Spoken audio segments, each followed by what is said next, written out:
The longtime Nelson County Sheriff and his chief deputy are facing felony charges. The two were just indicted by a grand jury following an investigation into claims of illegally selling evidence and retaliation against employees. WHAS11's Clarice Shaley and photojournalist Emma Gefter report from Bardstown. It floored me, actually. But I am kind of shocked. Reactions after hearing felony charges placed on longtime Nelson County Sheriff Ramon Pinaroa and his chief deputy Brandon Bryan. He's always been an up and up kind of guy. He's always been respectful. Sheriff Pinaroa, in office for nearly 20 years, has been indicted on 6 charges, including abuse of public trust, theft by deception, official misconduct, and misdemeanor charges. While his second-in-command, Brandon Bryan, faces 8 charges, including abuse of public trust, theft by deception, forgery, official misconduct, and misdemeanor charges. News of the felony indictments are shocking, especially for the long-standing public servant like Sheriff Pinaroa, who has done more than even outside of just being the sheriff. He's very active in the community. He's coached Little League sports. He's volunteered his time at the high school. Court documents show 2 employees filed a complaint alleging they were retaliated against after reporting alleged misconduct. Still trust the sheriff's department? As much as I always did. I trust the sheriff's department. I trust the police department. Those gentlemen and ladies, they risk their lives for us. Innocent until proven guilty, now stepping into the Nelson County Justice Center with their own charges. In Bardstown, Clarice Shaley, WHAS 11, on your side. Both Pinaroa and Bryan will be in court Thursday, March 20th at 2 p.m. That will be at the Nelson County Justice Center. Metro police are investigating after a man died in a stabbing in South Louisville. It happened just after 6 last night on Colonial Oaks Court, where the Colonial Oaks apartments are.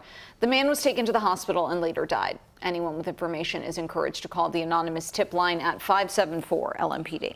2 men at the University of Kentucky are charged in a rape that allegedly happened inside a dorm room. 18-year-old Angus Thompson and 18-year-old Addison Atkins were arrested last month. On February 22nd, police were called to the victim's dorm room just before 9 o'clock, where she told them that both men had raped her. Police reports say Thompson admitted to officers what had happened, saying that Atkins took photos of the victim's injuries. Atkins provided those photos to police. Both men posted a $25,000 bond earlier this week. Both are due back in court on March 17th. Right now, investigators are trying to find out what caused the faulty valve leading to the deadly Givaudan plant explosion. The U.S. Chemical Safety Board just released its initial breakdown, pointing to issues with a valve used to relieve pressure in one of the plant's tanks.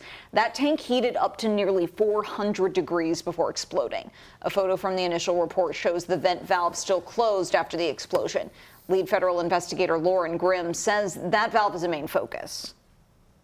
But we did find that the vent valve was closed after the incident when we inspected it, when the data indicates it should have been open. So exactly what failed here, we're still trying to understand that. Grimm also says the board is looking closely at whether there was a hazardous chemical reaction in the tank during the explosion. We're told the complete findings will likely take several more months. TARC is rolling out phase 2 of its 2025 plan. The Transit Authority cut routes earlier this year, and now it wants to redesign its rider membership plan. TARC wants to pivot to offering long and short-term plans for riders. The limited plan would offer reduced services for a lower price, while the enhanced plan would offer more routes with better access to jobs. It would also provide service to every JCPS magnet school that lost bus service this year. And if things go well, TARC would love to add a JCPS plan that goes to every single JCPS high school. Let me be clear, though. We do not want to replace yellow buses. Yellow buses are a vital part of kids' education and getting kids to school. But what we believe we have here is 2 options that provide a safety net to kids and parents as an initial step towards solving some of the transportation needs in our community that we're going to be facing in the years to come. TARC says the limited plan can run for the next decade without any additional investment, while the enhanced plan could run for 5 more years until it would need more support.